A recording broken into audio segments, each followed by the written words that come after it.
People power. Our power. Our power. People power. NUP. Everywhere. Everywhere. NUP. Thank you very much. Very good morning to you, fellow countrymen and women. We salute you and we continue to thank you, members of the media, who always show up at short notice. In the past few weeks, the National Unity Platform has been very busy in the process of acquiring our flag bearers. I want to salute our election management team that did this donkey work, and I also want to appreciate the executive board of the party that handled the petitions that came as way of complaint. Thank you, and I continue to encourage you, comrades, that as leaders we must never ever shy away from offering leadership, even in the hardest and contradicting times like we have been going through. I also want to congratulate our flag bearers, those with us today and those in the field. It was not easy. Our only plea to you is that you continue standing by the values that we represent as a national unity platform. To ask you to be magnanimous even in victory. To ask you to concentrate on the issues that affect our people, the common people. This is a test to you, friends. Our people are supporting us. I have no doubt they are going to overwhelmingly vote for the flag bearers. Let it not be about the flag. Let it be a representation of the people, of the aspirations of the people. That flag means people power. That flag means values, the values that we stand for. That flag means you're going with all of us with you. It's a symbol of unification, it's a symbol of discipline and everything that we stand for. And it's our hope and prayer that you are going to stand and represent that flag. I also want to salute those comrades that were not able to get a flag. Many of them have actually come out and pledged support for the flag bearers. You guys are the true revolutionaries. I've seen comrades like Maria from Jinja, Maria Namanga. I've seen comrades like City David. We salute you, comrades. You are the real meaning of the revolution that we stand for. Now, ladies and gentlemen, we won't say so much today, but I want to send out a message to all of us that we are going into a life-changing campaign. We are presented yet with another opportunity to change our lives peacefully. This is not politics as usual. This is not the usual campaign that we are going for. I want to charge you, comrades, to be determined, because indeed this election is going to determine the life of our people for the next 5 years. I've said it before and I say it again, that there's going to be a lot of impunity, like we've already started seeing. There's going to be a lot of illegal resistance, like we've already been seeing. But because the people are on our side and they are waiting for the leadership that will be promising them, I want to task you, comrades, to develop a hard skin and be able to swim through these troubled waters that we are going to face. Of course, we know that at the end of the day, it is the Ugandans that are going to decide. But again, that power and that trust that they give to us, it's important that we offer the leadership that they so desperately desire. I also want to announce to you, ladies and gentlemen, that next week we are going to start our nationwide tour. This tour is going to be focused on opening our offices, meeting our candidates and flagging them up, and general mobilization as we get ready for the campaign. I want to encourage all of you that are going for nominations to make them massive. Make the nominations massive, reach out to the people. This is the beginning of the people asserting their power.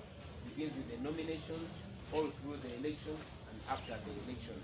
I want to salute all of you, ladies and gentlemen, that are still standing, that are supporting our candidates, especially those that are in dire need. Let us do this. This work is only beginning. Having gone through the challenges of our candidates' elections, we are here now to do the work. We should be ready. Many of us have pledged our readiness. And I call upon the people of Uganda, those who are candidates and those who are not candidates, to stand together this is a time when we need unity more than ever. I salute you and I thank you for God and my country. Katika mbyogere ne mu Uganda. Oba Mr. Abdul mwebale nnyo basebo ne banyabo tubaniriza naddala mwe baganda baffe bannamawulire ababeera naffe ebiseera ebisinga nga tubayise kipayopayo. Mwebale nnyo mwebalire ddala. Nga mbadde mbategeeza mu luzungu nti wiiki eziwedde ze twakakuba amabega ekibiina kyaffe ekya National Unity Platform kibadde busy nnyo mu kwerobozaamu abo abanatukwatira bendera kulonda kuno okugenda mu maaso. Njagala okwebaza ennyo akakiiko kaffe ak'ebyokulonda akaabakana n'erimu eddimu era ne kalikola obulungi. Njagala n'okwebaza akakiiko kaffe aka Executive Board ako nga ke kakiiko akakwasaganya okwemulugunya eri abo abaali tebayiseemu era tubebaza olw'okukola omulimu ogwo n'obwesimbu. Olunaku lwa leero basebo ne bannyabo njagala okuyozaayoza abo bannaffe abasobola okuyitamu okutukwatira bendera.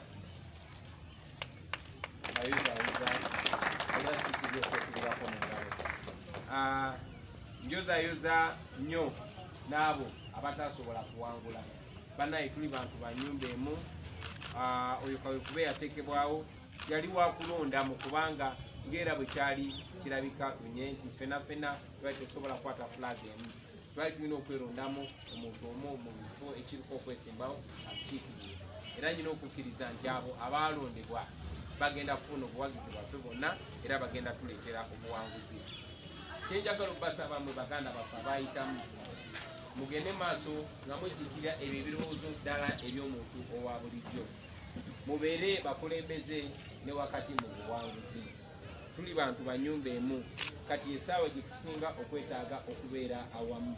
Obuwanguzi bwammwe muleme bulaba ng'ate mwe abasukulumye mu bannammwe naye mubulabe ng'abakwasiddwa eddimu eritali lyangu, eddimu nga tubayambako nga bannayuganda babayambako naye nga ne Katonda bayambako, eddimu lyemugenda okutuukiriza mutuleetere obuwanguzi. Sirina kubuusabuusa mu mwoyo gwange ti bannayuganda bagenda bawagira nnyo naddala mmwe abatukwatidde bendera. Naye mubeere endabirwamu y'abannayuganda ey'ebiruubirirwa byabwe ey'okubonaabona kwabwe n'endabirwamu ey'essuubi eryo lye balina.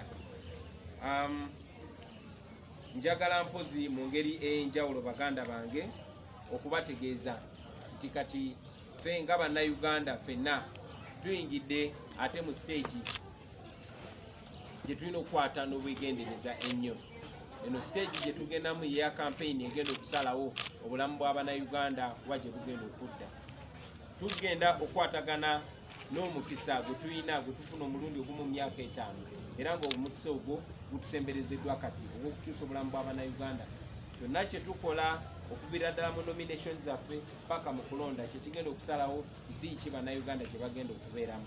Guno gwe mukisa gwe tulina. Bannayuganda babadde nga bagulindiridde era nga beebuuza ebibuuzo bingi. Oluliri tubadde bakandidate mwe bakandidate musuubirwamu bingi baganda bange. Naye sirina kubuusabuusa nti nga tubawagira nga Katonda abawagira ne bannayuganda nga bawagira mugenda tuleetera obuwanguzi ate muleetere ne bannayuganda bonna obuwanguzi. Njagala kumaliriza nga ntegeeza eggwanga nti wiiki ejja tugenda kutandika olulambula lwaffe okwetooloola eggwanga lyaffe lyonna Uganda. Mu lulambula olwo twagala okusinkana ne bakampeyina baffe, twagala okusinkana ne mobilization team zaffe, twagala okubeera nga tugulawo offices zaffe eza NUP okwetooloola eggwanga lyonna. Twagala okuba nga tusinkana bakandidate baffe tubazeemu amaanyi, twagala n'okuba nga tumobilizinga okwetegekera akana akalulu. So muzifungize ababadde batannaba kwetegeka mwetegeke essaawa eyo tuyingira mu kalulu. Akalulu ke tuze tusuubiza bannayuganda tugenda baleetera obuwanguzi era nga sirina kubuusabuusa tugenda baleetera obuwanguzi. N'ebigambo ebyo njagala obeebaza n'obbangaliza akalulu akalungi. Mwebale nnyo mwebale ddala olwa Katonda n'ensi ye. People power! Our power! People power! NUP! Everywhere! Everywhere! NUP! Thank you very much, Comrade Joel, and I salute you, comrades, for the responses to the questions. And and our Secretary General has substantially responded to the question of the police and other security agencies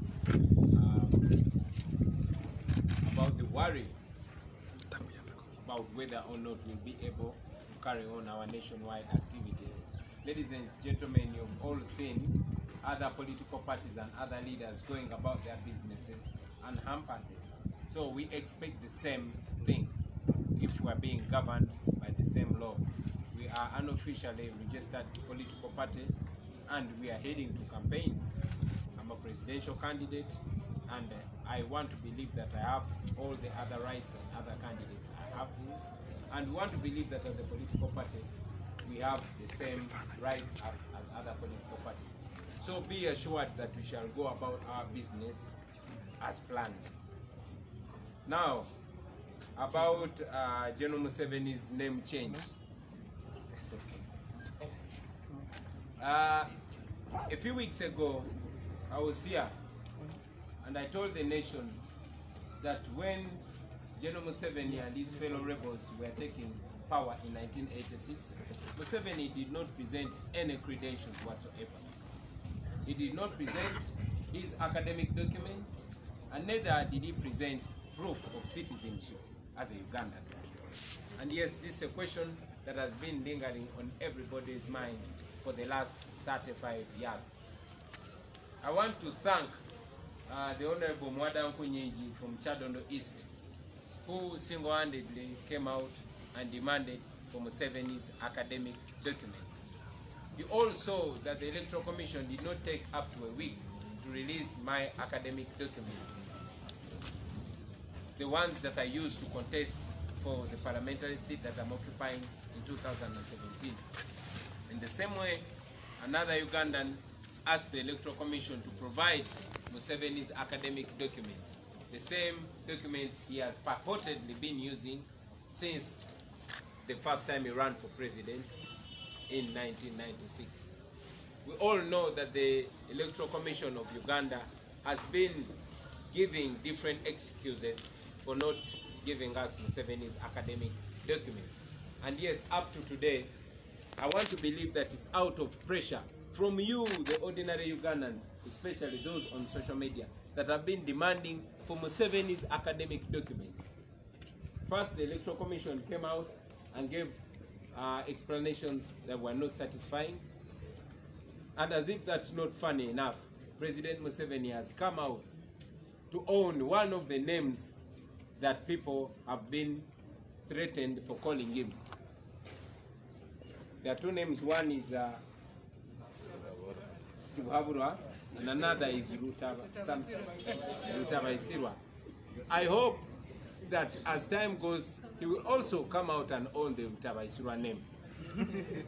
But as of now, whether he is Museveni or calls himself that one, all Ugandans want is to see the academic documents of President Museveni. There is a wide doubt that indeed President Museveni does not have those academic qualifications. But even if he has them, everything that happens on a daily basis proves to us that the Electoral Commission of Uganda is indeed a sham. How can the Independent Electoral Commission connive with the candidate all along to lie to Ugandans? We are asking the question, what names are currently on Museveni's academic documents? Has he been legally nominated all these times? Is he even occupying the office of the president legally? Those are questions that must be answered. So to the Electoral Commission, the Ugandans continue to demand for President Museveni's academic documents. About why or how he changed his name, we also wonder how a Ugandan decides to change their name when they're heading to their 80s. However, we also want all of you to know that your pressure does not go in vain. Continue the pressure. You are going to end up unearthing a lot of things. Let us continue the pressure, because that pressure is going to open up a lot of things that we never thought we will know in our lifetime. Continue demanding for Museveni's academic documents. And now we have a new demand. We want to know who is the president. Is it Yoweri Kaguta Museveni or is it Tubuhaburwa? And also, this reminds me to call upon you Ugandans to also demand that Museveni proves that he is a citizen of Uganda. You remember 40 years ago in 1980, President Milton Obote came out on BBC and made a claim that Museveni is not a Ugandan. That doubt needs to be put aside. So we want proof that Museveni is indeed a Ugandan, and we want to know that he actually possesses the academic qualifications that allow him to run for president. We thank you, and we continue to demand for Museveni's academic credentials. We want to know the names on those credentials that he used to run for president. We thank you for God and our country. People power. Our power. People power. Muluganda webali nnyo webali ddala kunzijukiza ssebo. Ekibuuzo ekyasoose Ssaabawandiisi waffe yakizeemu mu ngeri ematiza, kubanga abaddewo okwebuuza oba tunaasobola okugenda nga twetolola eggwanga nga tutongoza ofiisi zaffe, nga tutongoza bakandideeti baffe n'okukola emirimu gyonna gye tulina okukola wansi w'amateeka ng'ekibiina. Weewaawo mwenna mumanyi nti poliisi ebadde ekikola mu bumenyi bw'amateeka okutulemesa okukola emirimu gyaffe. Naye era mumanyi nti bannaffe abalala abeesimbyewo nga mwe muli n'abavuganya aba opposition, bo babadde batambula nga bakola emirimu gyabwe okwetolola eggwanga, abagula offices zaabwe okwetolola eggwanga. So tumanyi nti naffe amateeka gatuwa eddembe lyerimu, era tubakakasa nti tugendagenda maaso n'okweyagalira mu ddembe lyaffe eryo. Ekyo kiri eri poliisi okugenda maaso ne beerabisa nga bwe babadde nga bakola okulaga nti balina kyekubira, naye nga ffe twasimbudde tetugenda kudda mabega. Ekibuuzo ekyokubiri kyambuuziddwa ensonga ezikwatagana omwami Museveni n'okukyusa amannya ge mu myaka egyo egikunuukiriza 8. Twakyogerako wano gye buvudde, nze kennyini kamako kwogera nakyogerako gye buvudde, nti mwami Museveni bwe yali agenda okuwamba obuyinza mu 86 emyaka 35 kati giyise, talina kiwandiiko kya buyigirize kye yawaayo okufuuka president. Weewaawo amateeka gaffe gatwetaagisa okuwaayo ebiwandiiko ebiraga obuyigirize n'okakasa nti tuli bannayuganda, naye ffenna tubadde nga twebuuza biwandiiko ki ebyo ebyobuyigirize mwami Museveni byabadde awaayo okubira ddala mu 96. Olwaleero twafunye sigino etulaga nti ddala kituufu mwami Yoweri Kaguta Museveni talina biwandiiko bya buyigirize biri mu mannyago. Mwena mukimanyi nti akakiiko k'ebyokulonda kayanguwa okuwaayo ebiwandiiko byange ebyobuyigirize, naye ate ne kajja nga kawa ebyokwekwasa bya njawulo bingi. Lwaki tebawaayo obuyigirize bwa mwami Museveni? Olunaku lwaleero ffenna twalabye nga mwami Museveni wakati mu panic, wakati mu butamanya kiddako, era wakati mu pressure eva mu mwe bannayuganda abantu aba bulijjo naddala abo abali ku social media nga babanja ebiwandiiko bye, yavuddeyo n'alaga nti akyusa amannya. Kyetwagala okumanya nti abaffe abadde atufuga emyaka 35 yaani? Ye Yoweri Kaguta Museveni oba ye Yoweri Kibuhaburwa? Ekyokubiri, twagala okumanya omuntu abadde president waffe emyaka 35 abadde president mu mateeka? Ye abaffe kati entebe eyo agituddemu mu mateeka oba sooka agiveemu kati? Ebyo byonna twagala okubiddamu nga akakiiko k'ebyokulonda kavuddeyo ne katuwa ebiwandiiko bya mwami Museveni kwabadde nga anominatingira ebbanga lino. Naye era ffenna tukimanyi nti kati olunaku lwaleero twatandise dda okuba ebituli mu kakiiko k'ebyokulonda ako, nga kiraga nti ddala tuli muwambe tufugibwa amagye, era akakiiko k'ebyokulonda ako kabadde nga katusiba kiwaani ebbanga lino lyonna. Museveni alabika abadde nga tawaayo biwandiiko bikakasa buyigirize bwe. So twongera okubanja akakiiko k'ebyokulonda kubanga kiri mu mateeka.